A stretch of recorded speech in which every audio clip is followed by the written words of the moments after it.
This is episode number 131, featuring artist Cody DeLong.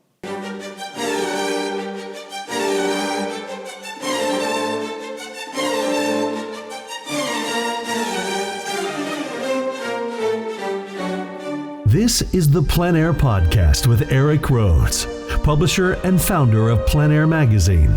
In the PleinAir podcast, we cover the world of outdoor painting. Called PleinAir, the French coined the term, which means open air or outdoors. The French pronounce it plein air. Others say PleinAir. No matter how you say it, there is a huge movement of artists around the world who are going outdoors to paint. And this show is about that movement. Now, here's your host, author, publisher, and painter, Rhodes. Thank you, announcer Jim Kipping, and welcome to the PleinAir podcast. My name is Eric. I hope some of you are doing paintings of fireworks at your local 4th of July celebrations. I'll be out there in Saranac Lake, New York for the fireworks. And, of course, I'm spending my summer in the Adirondacks, which I always do. So I love it there. It's great painting all summer. As a matter of fact, I've been doing a lot of painting this summer. I'm on this kick to try and do something, even if it's small, every day, just to kind of up my game. I really got good at painting after the Adirondacks by doing 2 or 3 a day. I was like, by the end of the week, I was really painting well, and I didn't want to lose that, so I just want to keep practicing. So I'm trying to paint something every day. Just kind of leave the easel set up so I can just paint on it and just go out and do something really quick. So that's really been helpful. And I've also been painting a lot of the same subject over and over again to try it in different light. I think it's a good experience. Reminds me of a book Kevin McPherson did a long time ago of his lake, where he did it 270,000 times. A reminder to get your paintings in for the PleinAir Salon bi-monthly art competition. It offers $27,000 in annual prizes, including a $15,000 cash grand prize. I think it's about the biggest purse in the industry. And you get the cover of PleinAir magazine. The bi-monthly winners are getting features in PleinAir Today newsletter as well. So enter your best PleinAir paintings, your best studio paintings. We've got several categories from the best PleinAir, best landscape, best figure in the landscape, nocturne painting, lots and lots of others. Architecture, and if you win in a small category, you still are entered into the national competition for the big prizes. And so just entering categories that, some categories don't get a lot of entries. Some of them do. So you just got to be the best in a category in a bi-monthly to get in. And then, you're in the judging for the annual. It's pretty cool. Anyway, the competition deadline is July 31st. So enter now, enter often. You can enter as many paintings as you want. And they don't have to be fresh paintings. We don't make sure that they're brand new. That doesn't matter. Good painting is good painting. Just enter at pleinairsalon.com. Also, if you've not registered for Colorado for the PleinAir convention next April, we are just pacing so far ahead of last year that this thing's going to go fast. You can register at pleinairconvention.com. And remember, Scott Christensen workshop and the workshop with Thomas Schaller in watercolor, both of those are going to be the first thing to sell out. So make sure you get those, all right? Coming up after the interview, I'm going to answer some art marketing questions in the marketing interview, marketing minute, I mean. And in the meantime, let's get right to the interview with Cody DeLong. Cody DeLong, welcome to the PleinAir podcast. Well, thanks for having me. I'm really honored to have you on. You're a rock star painter. Well, I don't know about that, but I'm happy to be a painter. Although some of my listeners have told me to stop using the word rock star. I guess it dates me. So why don't you kind of walk us through, well, first off, for the people who might not be aware of you or haven't had a chance to look at your work, how would you describe yourself as an artist? Well, I'm an oil painter with kind of an illustration background, and my main focus is landscape, but I do some still life and occasionally some figurative work as well. So, and I still experiment a lot, so I probably have a less consistent style maybe than some artists. In fact, if you come to my studio in Jerome, you'll see several different styles as well as different subject matter. And I've occasionally will have someone come in and say, or ask if I'm representing three different artists, which I love. So I say, no, that's all me, you know. Well, it keeps you from getting bored that way, doesn't it? Well, it does, and I also think it keeps me growing. You know, if you're experimenting a lot, of course you fail more, but that's, you know, your insights come from those experiments, I believe. So, but yeah, that's what keeps my love alive for painting, is constantly experimenting. So you're kind of in the middle of nowhere. You're in Jerome, Arizona, which I've visited many times, and which is a small, basically formerly ghost town, abandoned mining town, is it not? It is, yeah. It was abandoned, you know, in the 40s and 50s and really into the 60s, and then kind of the hippies came in the 70s, and then artists started moving in. You know, it's a unique little town with great views of Sedona in the distance, and you know, back when the artists started to turn it into a cool place, it was affordable, and it's no longer affordable. Same old story, you know, the artists come in and make it a cool, hip place, and then the money comes in and pushes the artists out. Yeah, funny how that works. Well, Yeah. I have an artist friend who has purchased a lot there many years ago and plans to build a house. I won't mention his name, but if he's listening, he'll know who it is. I know. And you probably know who it is. But and I understand there's also like a rock star or two that live in the area, and so probably a interesting mixture of people. It is. It's you know, it's kind of been discovered. But you know, despite that, Jerome does, you know, it's a historic district and has been, I think, since the 60s. So the town has a lot of power to kind of, you know, maintain its authenticity. And I think Jerome's done that better than a lot of small towns. You know, like you'll never see a Starbucks or a McDonald's up there. It's small and quaint, and you know, you've got the mining history, and you've got Art Walk, a lot of local artists up there. You got the views. There's a lot to like about Jerome, and that's part of the reason that I live here. You know, even though it's a small town, which isn't always great for me as a businessman, you know, my quality of life is good here in the Verde Valley, and I choose to live in a small town. So Yeah, and I would assume you have a lot of content around there that you can paint. yeah, that's one of the great things about this area. You know, within a 3 or 4 hour drive, I mean, I've got the Grand Canyon, I've got Vermilion Cliffs, there's, you know, the southwest corner of Colorado, you know, the whole southern third of Utah is like one giant national park. There's all kinds of canyons and interesting areas in Arizona. I mean, I can go an hour north in the winter and paint snow in Flagstaff. I can drive an hour south and paint saguaros. You know, it's a pretty unique area in that way. And there's a lot of public land. So, you know, I've got a 4-wheel drive, and that gives me tremendous access for plein air painting. So it's really pretty great. So I'd like to understand your beginnings as an artist, because I think it's a little bit of a unique story. Why don't you tell me that story? All right.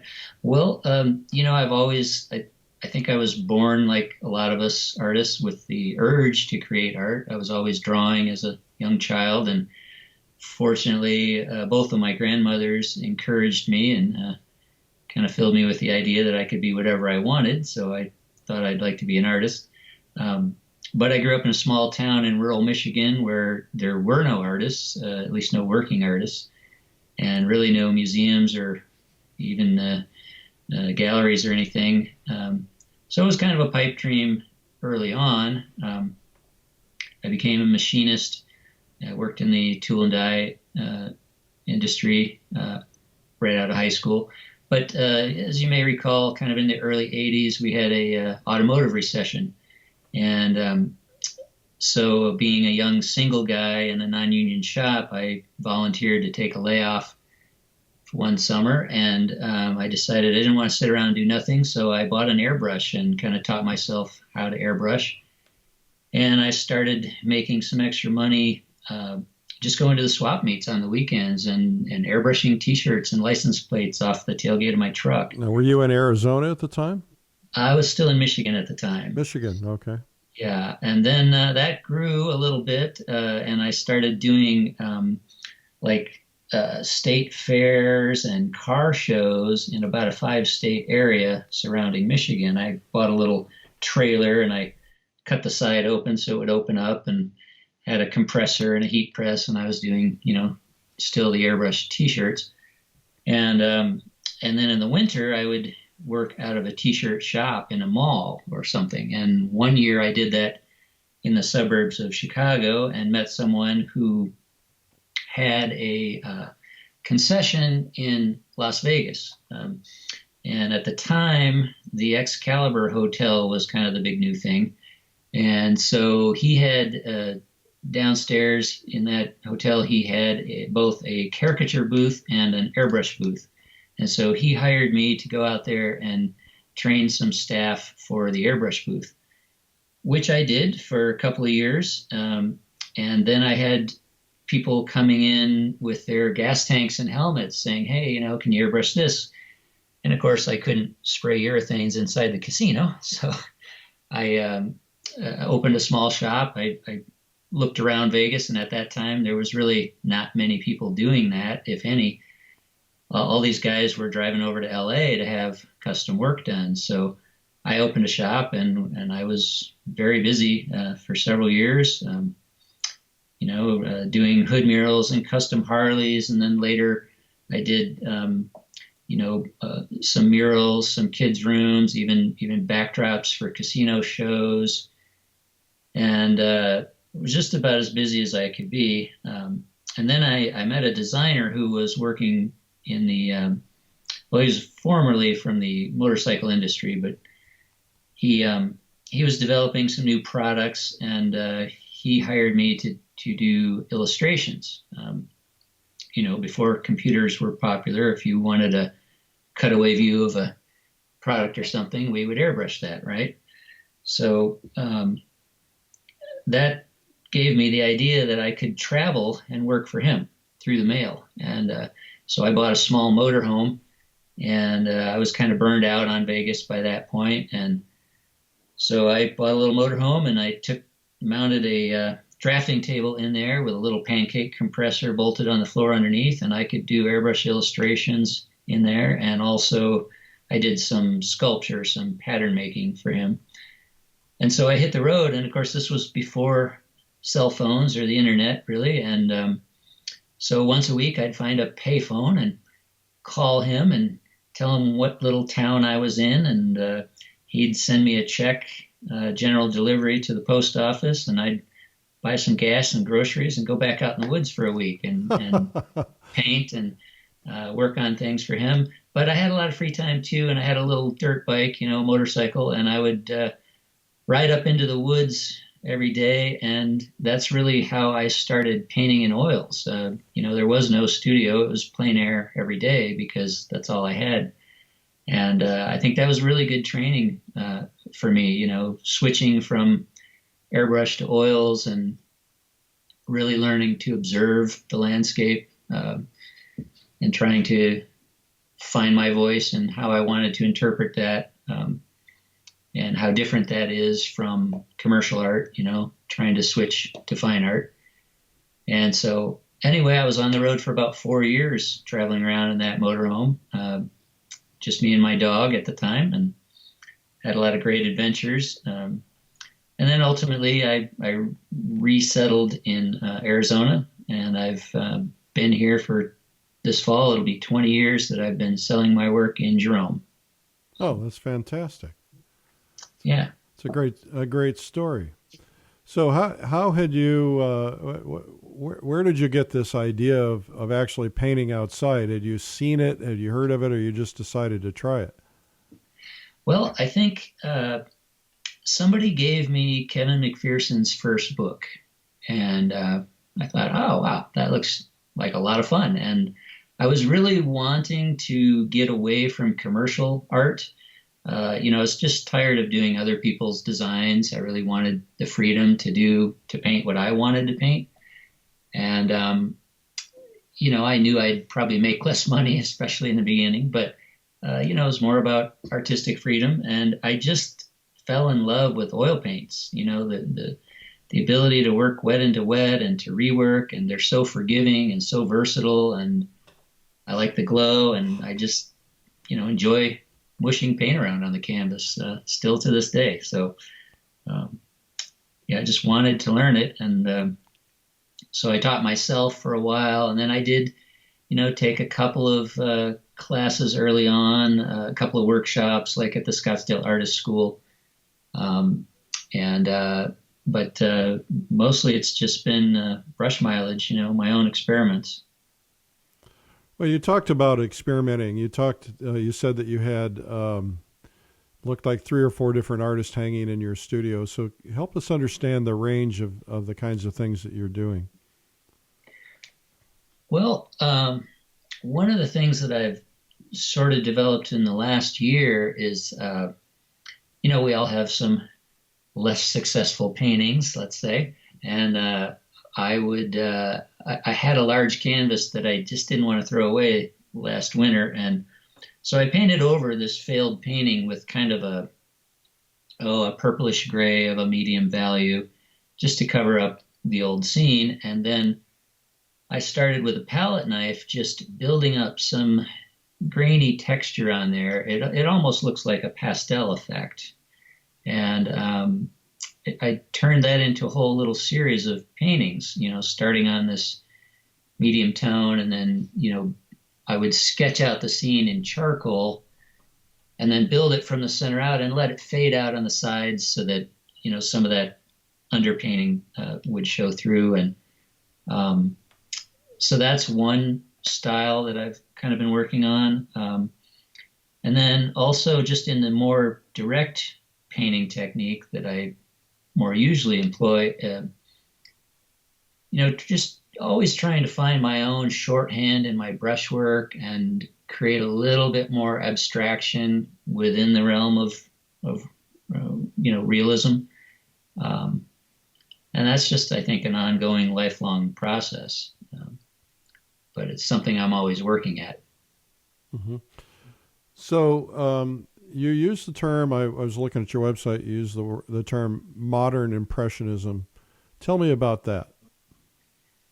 Well, I took a class, I think, with David Leffel a few years ago, and, he talks about impressionism and,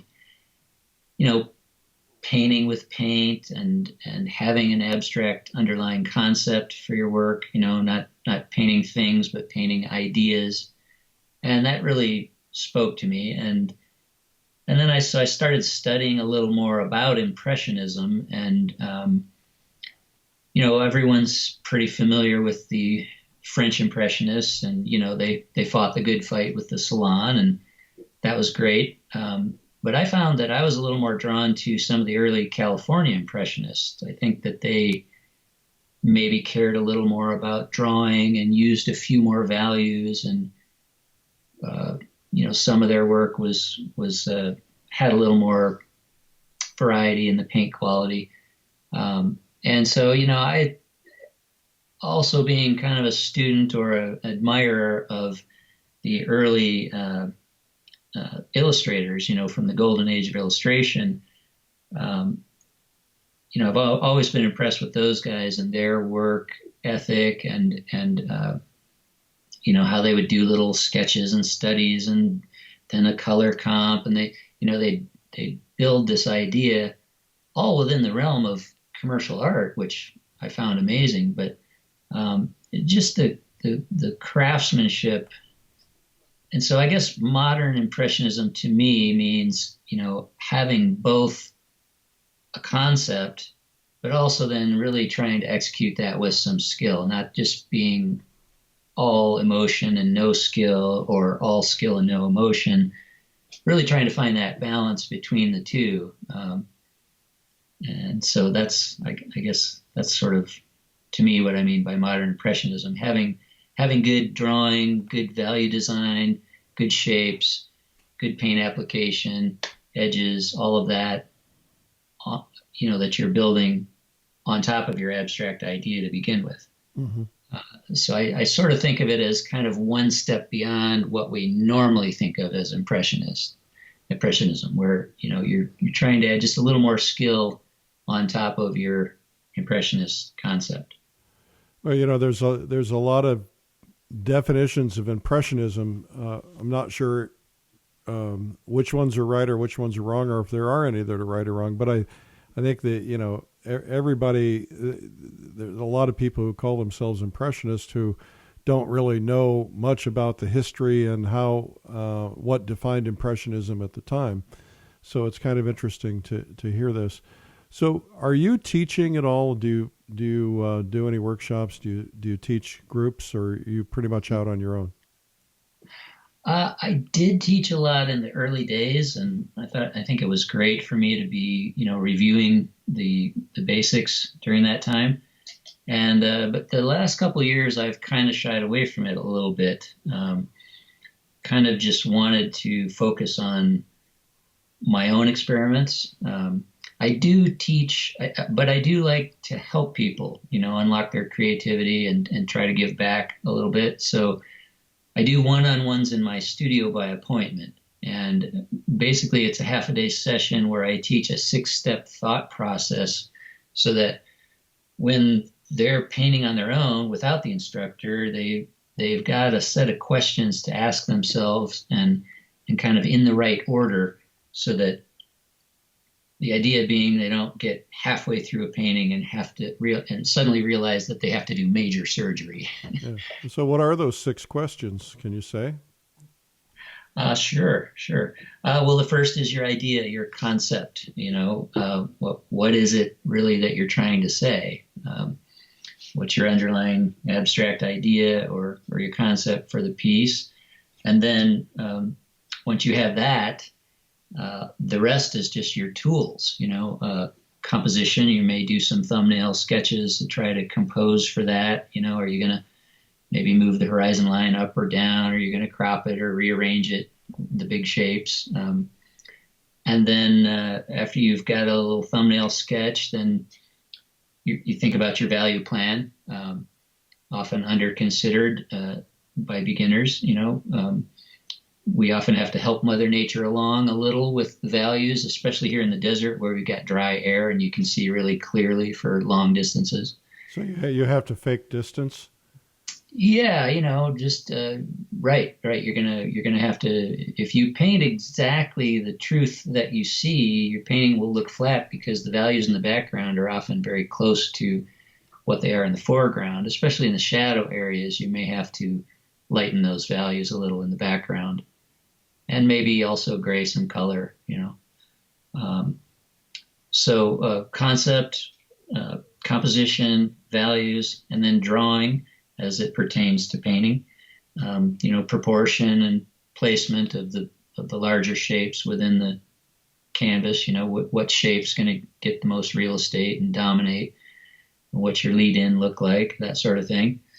And then number 5 is color, and whether you're studying truth or you're trying to make a statement, either way, a lot of different color choices to be made. And then the 6th step is edges and orchestration, stepping back and viewing the painting from the proper viewing distance for the size canvas that you're working on. Because, a lot of times when you're up close, you're making all these little marks that you think are really meaningful, but then you get 8 or 10 feet away and, that doesn't really mean anything. Or you're breaking up one of your main masses too much and you've got to maybe go back in and big brush it or something. So proper viewing distance is 2.5 times the size of the canvas, from what I've been told. Is that accurate? Sure, I'll buy that. Yeah, I think, it's the obviously the larger the canvas, the further you may want to back up. I tend to think anywhere from 8 to 15 feet is probably pretty good, depending on the size of the canvas. Yeah. And so, when you're looking at it, I think, okay, when I'm trying to decide if it's finished, I back up to that distance and I think, okay, are the big shapes still holding together? Does it kind of, is this painting going to grab me from across the room? Do I have a good design? Do I have good color? Are the big shapes and everything working? And then when I move up close, is there enough sophistication in the brushwork, enough variety, enough edge variety, enough paint quality between thick and thin to really hold my interest? I want to grab them across the room and then draw them in and hold them up close as well. So the painting kind of has to work at both distances for me. So why do you paint? What are you trying to accomplish by doing it? I think that's a big question. I think for me, it started as just freedom, again, not doing commercial work, being able to discover things on my own and then share those with people, sharing my vision, my view of the world, of the beauty that's left in the world. It's also a tremendous journey of self-discovery. I mean, anyone who paints knows you really learn a lot about yourself. And for me, that's important in life, to know myself and to constantly be checking in and learning new things and assessing and evaluating. Painting is such an incredible cerebral activity. It's such a balance of left and right brain. The few other things can match it in that regard.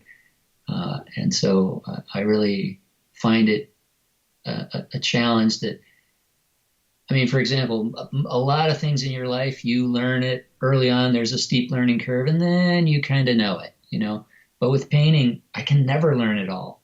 There's always some new challenge. I wake up every day and I'm like, all right, what's my experiment today? I never get tired of it. I never run out of ideas. It's just a daily, incredible, amazing challenge, and I still love it after 25 years. Yeah, it's very invigorating to face those difficult challenges, and they do come up every day. Do you find that if you don't paint every day that you really go backwards?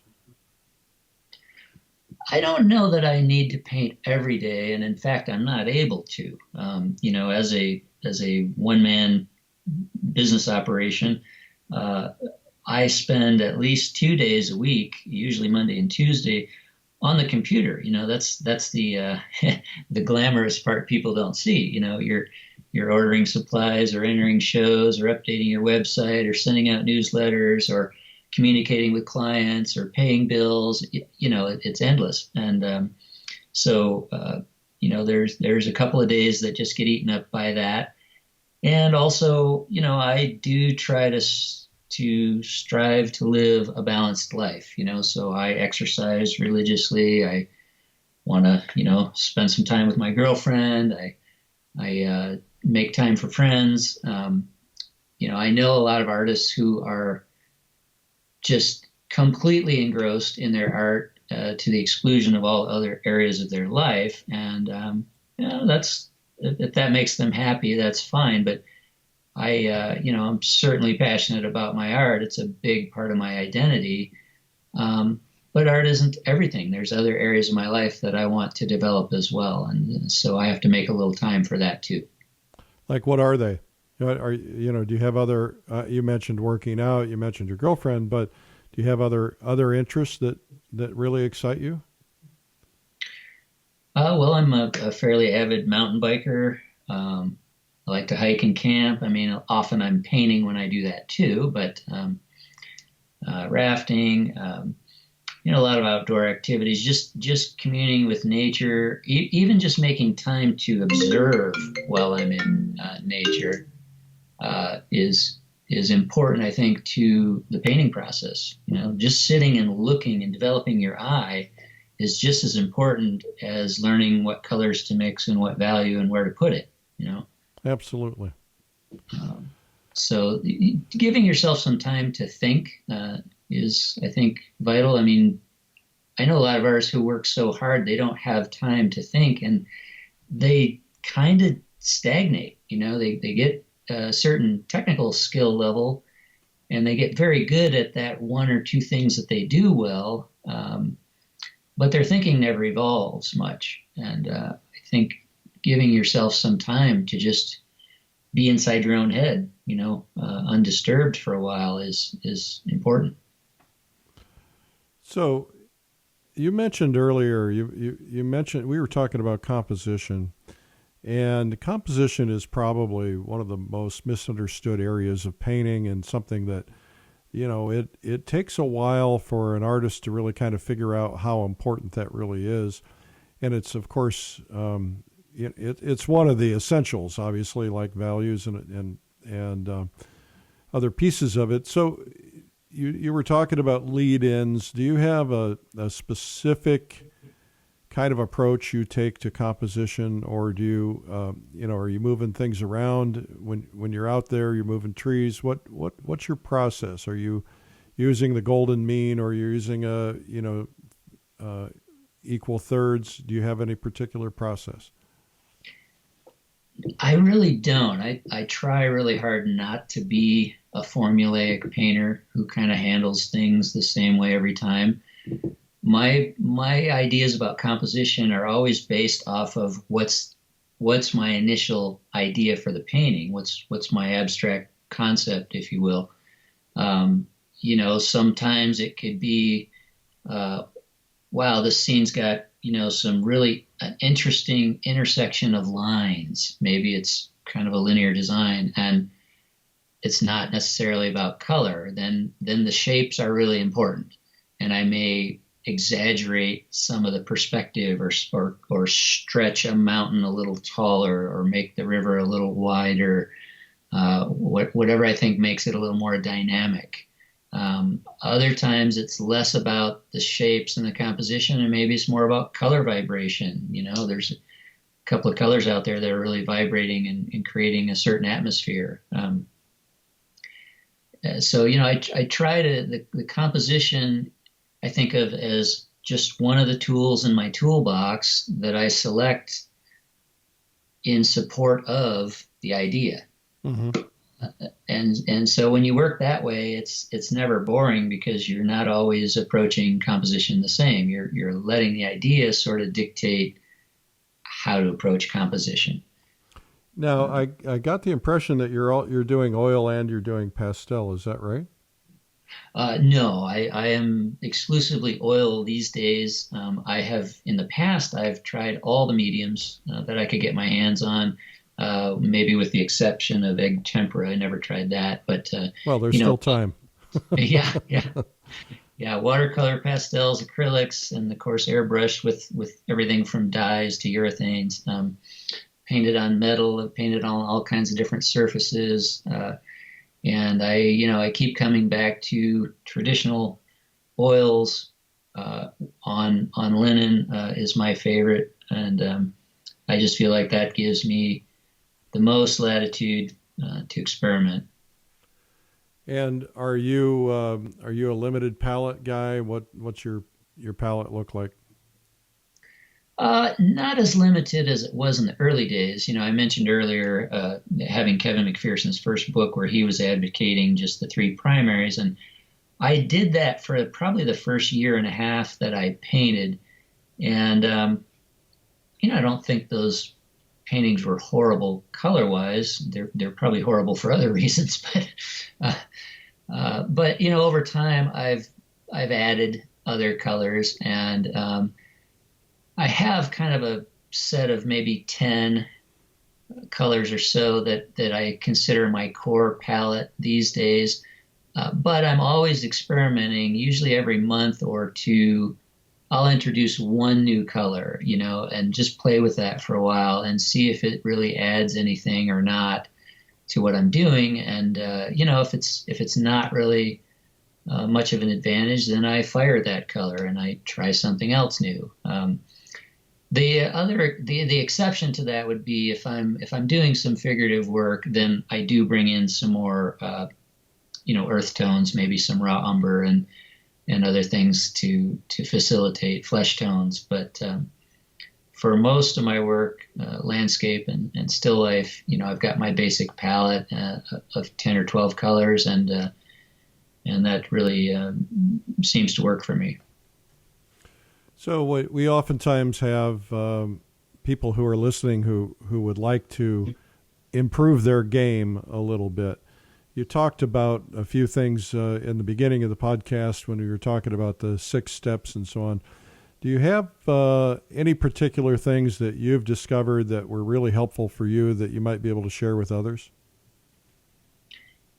Yeah, I think, I think just your thought process, probably the main thing, in my opinion, that separates a professional from a Sunday painter is that consistent thought process, working through what am I trying to say, and then, selecting the right tools to say that. And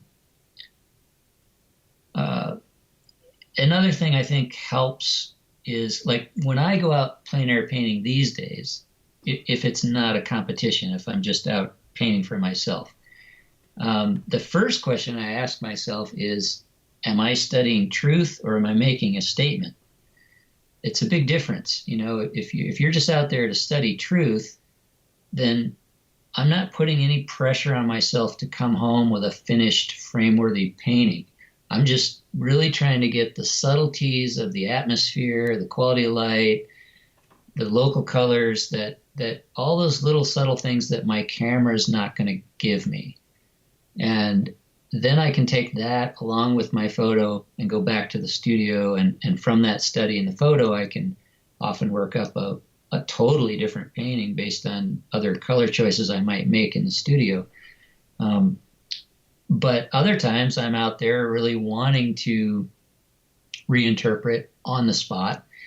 And so just being conscious of that, are you studying truth, or are you really trying to reinterpret and make your own statement? That helps you move forward with some authority, and make some decisions and be a little less indecisive.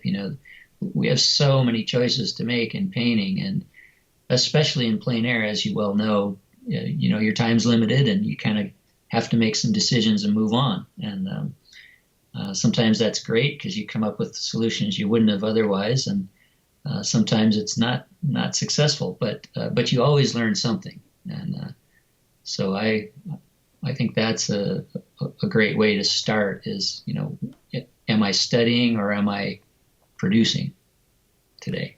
Now, you have your own gallery in Jerome, Arizona, which I assume is kind of a touristy, get a lot of visitors coming in to visit town.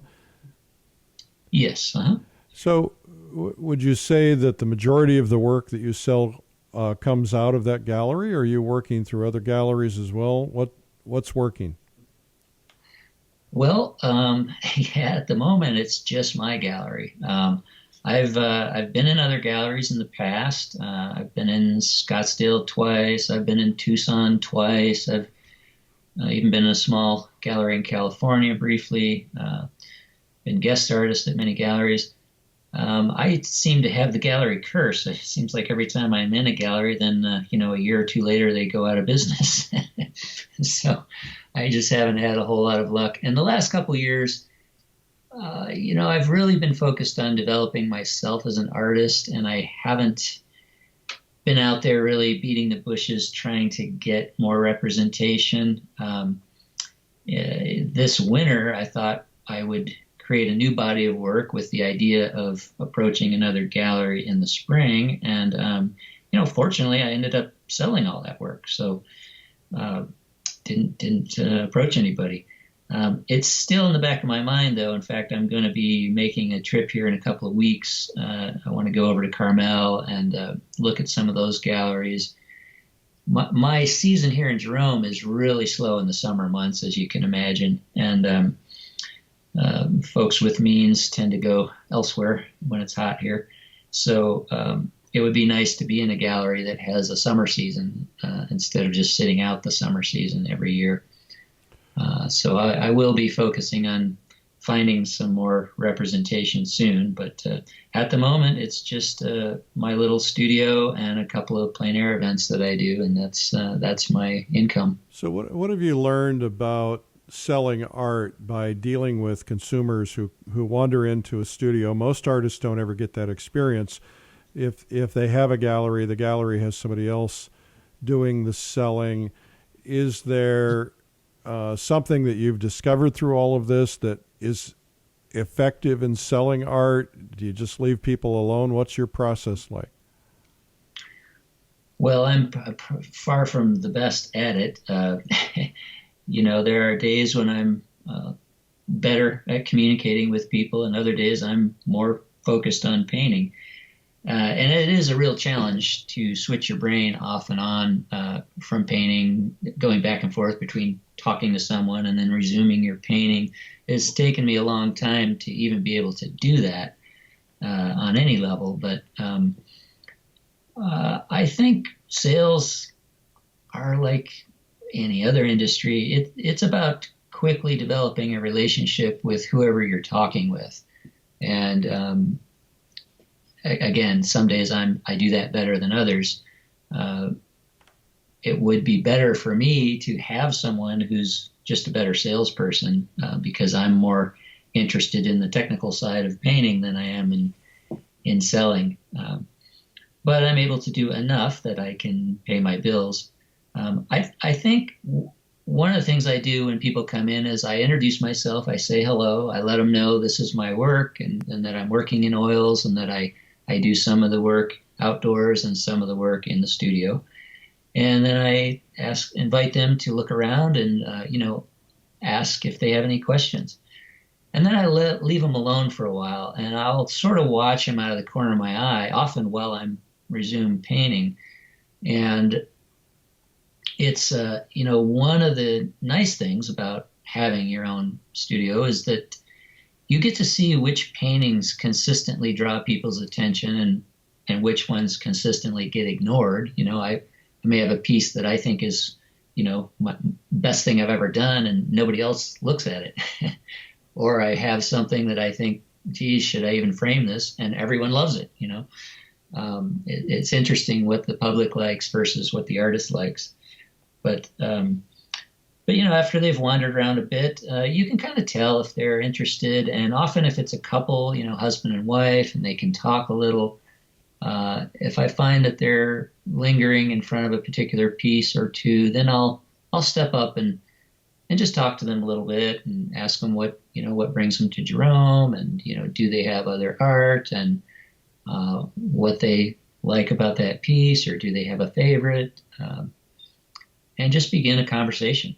And then hopefully they've got some interest and we can work something out. You said consumers tend to like things that are different than what we artists like.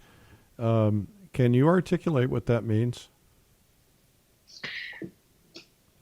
That's a tough one because it continuously baffles me. But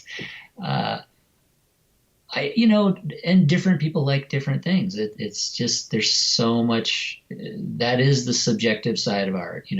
People have a lot of different tastes. I mean, in Jerome, in the winter months, we get a lot of visitors from the Midwest and from Canada.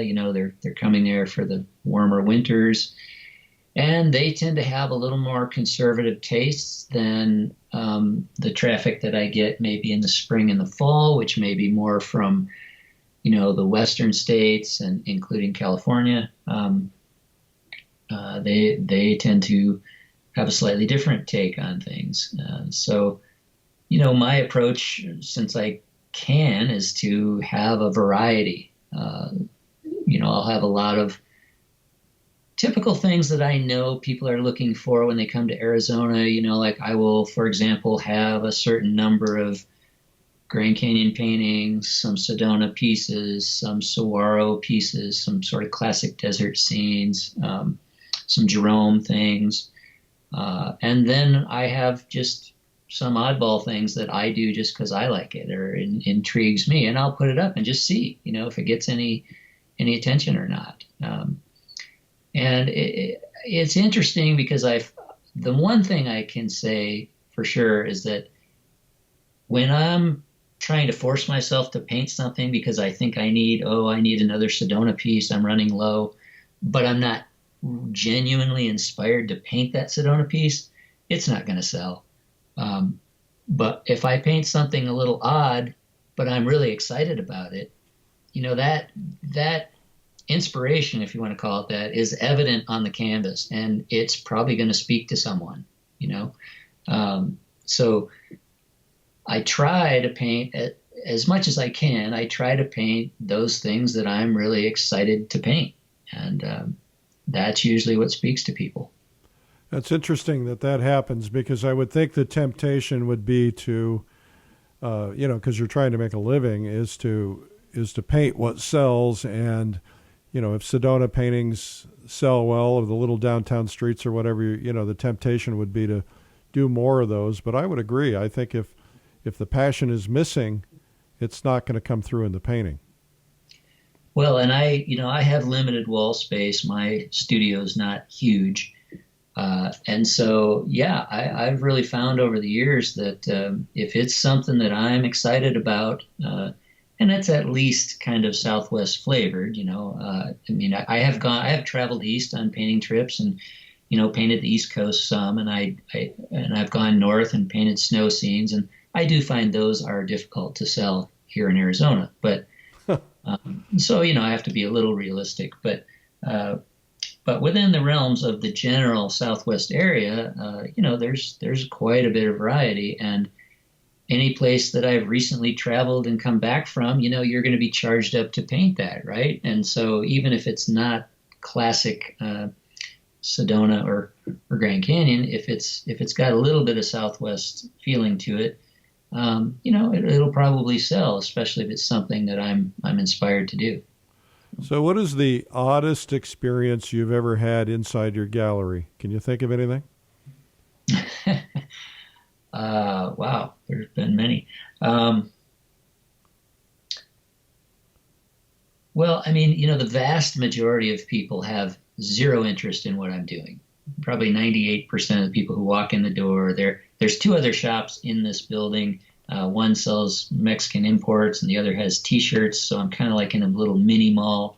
So that's odd in itself for an artist to be in that situation. And a lot of people come in and they just want to know where's the bathroom and what restaurant should they eat at and where's the mine and directions, So you got to kind of have a little thick skin about being ignored by most people. I don't know if it's odd, but one of the more pleasurable things is when other artists come in and we just start talking about art, even though I know 9 times out of 10 they're not buying my work. It's great to bounce ideas off of each other. You learn, you get ideas from other artists, even beginner level artists. And I've got old brushes that I give away to people when they come in if they're interested, and I'm always pretty open about giving advice and a few pointers if somebody wants that. Just try to be really open with people for the most part, and enjoy the fact that somebody else enjoys art even if they're not buying your work that day. It sounds like you're being very generous. I think that's a great way to be. Yeah. And in terms of any memorable experiences when you've been outside painting, anything that stands out? Well, I've had a couple of experiences with mountain lions, actually. Really?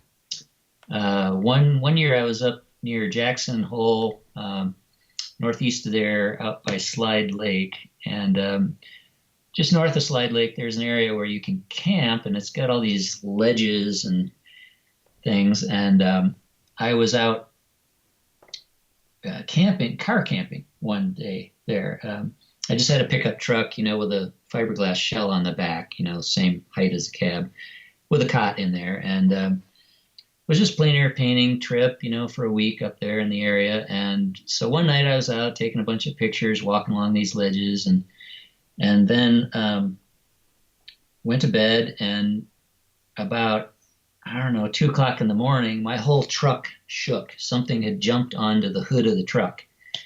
And so, I immediately woke up and said, wow, that was more than a squirrel. And then it jumped off the hood and I could tell it was walking around the truck. And I put my flashlight up to the window next to me and turned it on. And all of a sudden up came these two big paws and then a face. And I'm now almost nose to nose with this mountain lion with a piece of plexiglass separating us. Oh, no. And it was amazing. I could just see, the wetness of his eyes and his whiskers twitching and, the size of his feet. And it was incredible to see that close. I mean, it was startling, of course, but so I looked at him for a few seconds and then I decided it was time for him to go. And I banged my flashlight on the window and he got down and he walked around to the back of the truck and he stepped up on the bumper and now he's pawing at the rear hatch, which I had not locked. Oh, lovely. And so I thought, oh my gosh. So I peeled out of my sleeping bag as fast as I ever have, and I jumped back there and locked the hatch. And then I shined my light out again, and now I could see his whole body was stretched out, and he was very thin. I don't know if it was an older lion or something, but he was obviously very hungry. And I was yelling at him and banging on some pots and pans, and he wasn't going anywhere, and he was still trying to get in. And so I carry a handgun when I camp, and I slid the side window open and I just fired a shot into the ground and that scared him off. Another time here in Cottonwood, I was painting up in the foothills and with a friend, and we had hiked this path that goes through some tall bushes, taller than me, until we got up higher on the mountain where we could see out. And so we went up there and we painted, and it was getting near the end of the day. And I was done with my painting and I was out of water. So I told my friend, hey, I'll meet you back at the truck, which was about a mile hike back down the mountain. And I came around the corner of this trail, and just about 20 feet down the trail, as I rounded the corner, just in time to see a mountain lion cross the path in front of me. I stopped. He never saw me, but had I been, 2 seconds further ahead down the trail, we would have met up. So there have been a couple instances like that are, of course, pretty thrilling. Yeah, I'd say that's pretty thrilling. Well, this has been fascinating, Cody. It's been fun having you on the podcast and hearing your stories and hear about your painting. Your work is fabulous, and I encourage everybody to look up your website, which is what? It's simply CodyDeLong.com. It'd probably be nice if you're taking a trip to Arizona to go up to Jerome and wander into the gallery. What's the story of the gallery? It looks like it's an old building that had some other purpose. Do you know what it was? I do, yeah. That building was built, of course, during the mining days. It was built in 1905. It's a foot-thick poured concrete building, very crude building, foot-thick concrete, even the ceiling. And it was originally a Studebaker dealership. Really? Yeah, Studebaker cars and Marmon mining trucks. And interesting story real quick, behind the building, during those days, it was just a dirt lot, and they had a mechanics pit dug down into the ground, and they'd just pull the trucks over the pit and they'd do their work. And of course, in those days, they would just drain the oil right into the pit, Well, years later, after the dealership had closed, that oil-soaked pit collapsed into a mine shaft that runs under the property. Oh, no. And they put 47 crushed cars into that hole and a couple tons of compacted dirt to stabilize it. And then they capped it with concrete. So if you walk back there now, there's this uneven concrete patio. But underneath that, there are 47 cars. Probably Studebakers because they weren't selling anymore. Yeah, it could be. Well, I encourage everybody to visit Cody's studio at 300 Hull Avenue in Jerome, Arizona, which about 20 miles from Sedona, right? A lot of painters go to Sedona. Yep. It's a nice drive. You pass through Cottonwood on the way. You got the Verde River there. And I'm usually in the studio Wednesday through Saturday each week painting on a normal week. Oh, terrific. Well, Thanks again, Cody, for being on the PleinAir podcast. It's a pleasure. Thank you for having me. Well, thanks again to Cody DeLong. I am very impressed, and I just am very excited to have him on the show. Let's do some marketing. This is the Marketing Minute with Eric Rhodes, author of the #1 Amazon bestseller, Make More Money Selling Your Art, Proven Techniques to Turn Your Passion into Profit. In the Marketing Minute, I try to answer your questions, and you can always email me, eric@pleinairmagazine.com. And don't forget, tell me your city and your name. I get a lot of names. I don't get a lot of cities. Here's one from Janice Webb Kirsten. I don't know where she's from. Janice says, I'd like to know, probably this answers it. Janice says, I'd like to know about pricing for regional markets. I'm selling in Seattle and getting a lot of inquiries from my hometown in Idaho. So it's Janice in Idaho. Janice in Idaho, I'm not sure exactly what the question is, but the question, I think, is should you have a different price in your hometown than you have in Seattle? I think you're assuming people in your hometown can't afford the same price as people in Seattle, which may or may not be true, but it might be a story you're telling yourself. I talk a lot about the stories we tell ourselves because we have this limiting belief. You know, there are probably people driving Mercedes-Benz or nice cars or having big houses in your town in Idaho. If not, maybe it's an economically depressed area. It's a different thing. I think the key is you should have consistency in your pricing.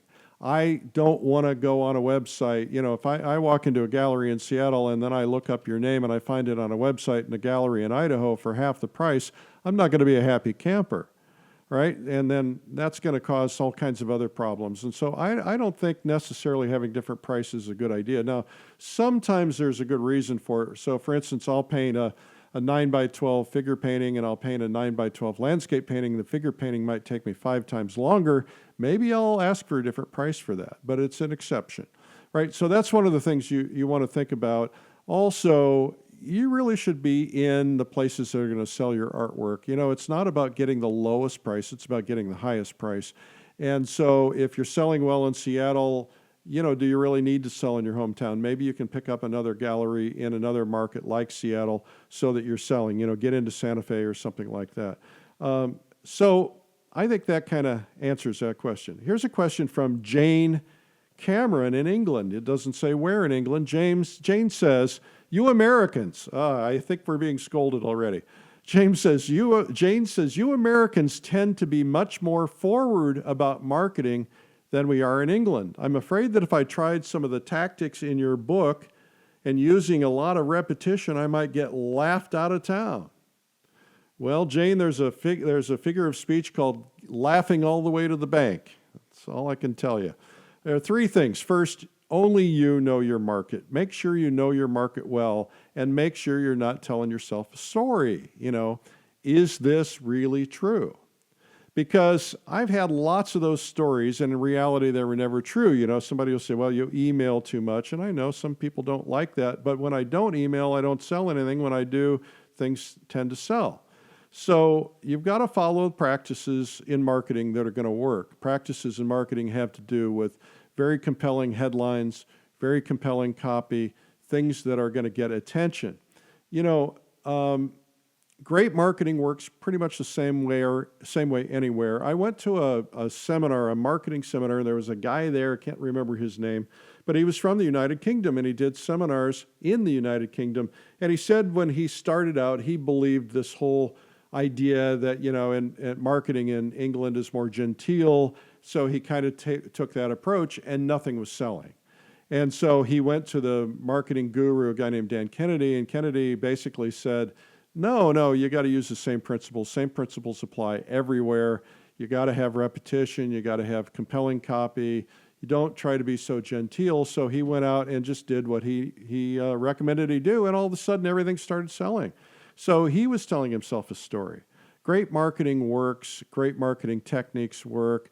People who try to be quiet and gentle and, you know, not too obtrusive, hey, that's okay too. You know, you got to try your style, but you got to try and figure out a way to make it work. And part of the problem we suffer with in the world is, you know, we suffer with the idea of getting attention. What are you going to do to get attention and get people, clobber people over the head so that they're going to sit up and take notice? Because if you're a little meek, little feather in the corner and nobody notices, well, that's not going to do you any good. But if you stand out, if you're bold, you get noticed, well, that's going to do you a lot of good. And then you can laugh all the way to the bank. All right, hope that helps. Anyway, that's been the Marketing Minute. Hey, a reminder to enter the PleinAir Salon. Remember, the deadline is July 31st. Keep in mind, if you win any of the 20 categories, you are entered in for the grand prize drawings, which is going to be judging at the end of the cycle. And there's $23,000 in cash prizes, including a $15,000 grand first prize, which is going to be awarded at the PleinAir convention. Speaking of the convention, it's really selling fast. I think the first thing to sell out is going to be the Scott Christensen and the Thomas Schaller workshops. Make sure you register at pleinairconvention.com.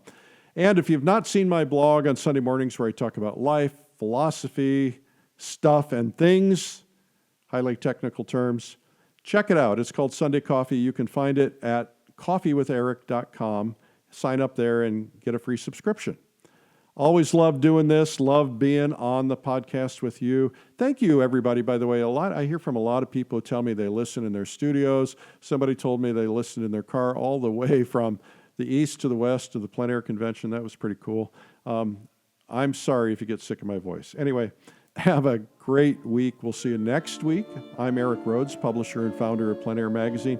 Get out there and paint. Remember, it's a big world. You got to paint that world. Got to get a lot of practice in. We'll see you. Bye-bye.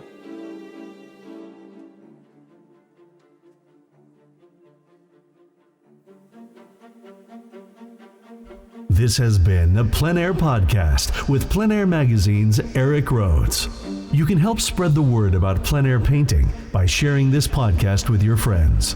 And you can leave a review or subscribe on iTunes so it comes to you every week.